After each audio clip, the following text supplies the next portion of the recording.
Hey guys, and welcome back to another video. Today I'm going to be giving my honest review of the new Wakooshi Luna pod. I know it's been out for a few months now, but I decided better late than never. These are the Wakooshi Luna pod twin tubes, which can hold up to 2 test tubes so that you can, expand them a bit more, which is quite nice. I bought them in both black and white so I can show you what both the colours look like. I bought 2 white ones and 1 black one. The white ones are a bit easier for me to clean.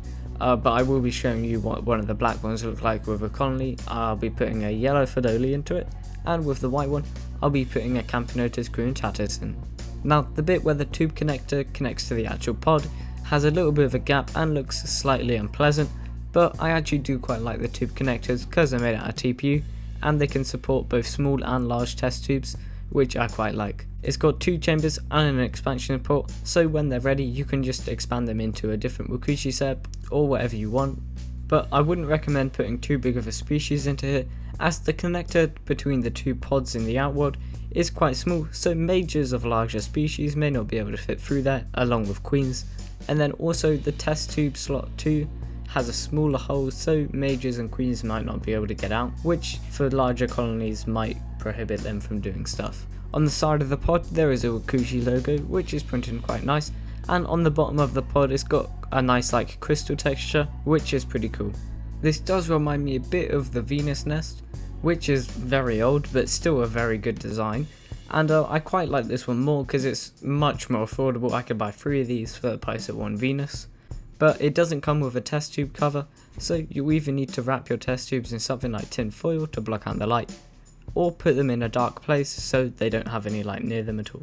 This is the lid here. As you can see, the 3D printed insert in the acrylic is fairly well in, but in the black one that I got, the 3D printed insert is kind of wobbly and loose, so it might let ants out if they're more smaller species, which it is a Fideli that I'm moving in, so just be warned of that if you are planning on using a smaller species, as if your lid does have that, they might be able to escape.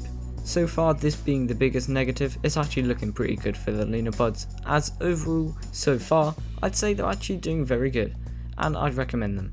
One good thing that I also like about them is that when they get shipped to you, the acrylic still has the plastic cover on, and peeling it off is ever so satisfying. I do like how it is 2 lids, as you can use both the outwards separately, say one for sugar and one for protein, but enough about the design, okay? It's time that we put some ants in and see how they fare. As mentioned previously, I'll be using a Camponotus colony. This is a queen, a few bits of larvae, and a worker. This worker is extremely angry and has been angry for months. I featured them in a video quite a while back in a Wakooshi outworld. I moved them out because they were doing slightly worse, but at the moment they are, hopefully gonna improve in this Luna pod. If not, then that's unfortunate. Although if they don't improve, it might not be just because of the Luna pod. As you can see, their cocoon right here is not being hatched. For some reason this queen and worker don't know how to close their cocoons, so that might be a problem that I have to face with them later on. But I really hope they survive, as Camponotus are a really cool looking species, and I'd love for this colony to succeed. And here's the aforementioned angry worker. Every time I look at this colony, she's biting at the cotton.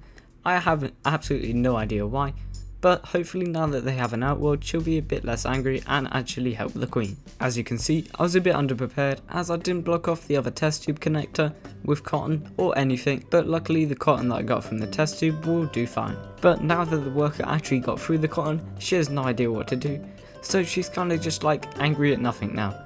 But hopefully in a few hours she'll be a bit more calm, as I'll give her some sugar and protein, which will definitely soothe her nerves.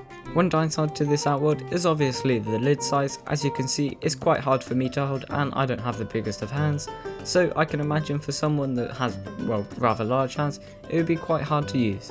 If you're planning on buying one of these for YouTube to record it or anything else, I'd definitely recommend the white one, because, when you're recording it there's absolutely no glare through the acrylic, so you can see the ants absolutely fine. As you'll see later, the black one gives a lot of glare through the acrylic, so I wasn't actually able to get that many shots of it for the Fideli colony. By the way, that Fideli colony will be having a video coming out in the next few weeks to months, so make sure to subscribe so you don't miss it.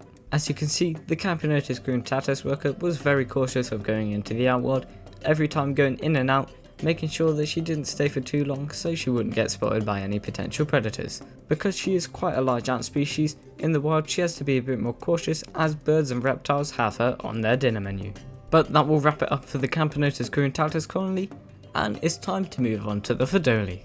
Now, I have absolutely no idea what species of Fideli this is, but if you are from Egypt and you could identify this species, please tell me in the comments below, as I got these from a friend in Egypt. Because their water is a bit low as well, I'll be putting a new test tube in so that they can hopefully move in, or at least use it as a reservoir, as the last thing I want is this Fideli colony dying of thirst.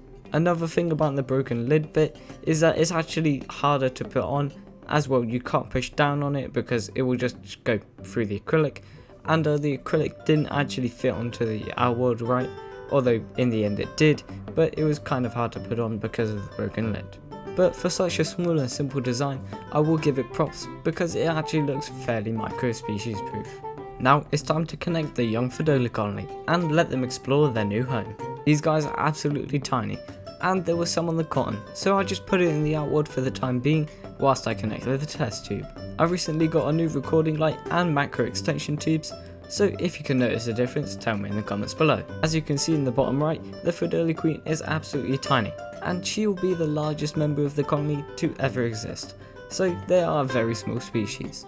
I chose these guys for the black Wakooshi Luna pod, as well they are slightly yellow, so hopefully I'll be able to notice them against the black background.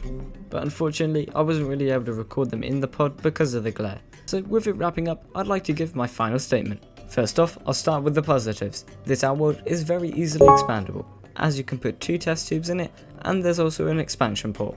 I'd say it's micro-species proof, it's very affordable, as it's only about £5, and it has a really simple and easy to understand design. Now onto the negatives. One thing that I really dislike about it is the tube attachment hole, the little gap in between the TPU and the actual outworld, also the broken lid, which was, well, I mean, probably a fluke, but still not very nice, and also the fact that the holes aren't really suitable for larger species. So overall I'd say it's good, as the negatives aren't really that bad and the positives are actually quite good, so I definitely recommend buying this. This isn't sponsored by the way, I'm not getting paid to do this, I actually had to buy these myself. Thank you guys so much for watching, don't forget to like and subscribe, and I'll see you in the next one. Later.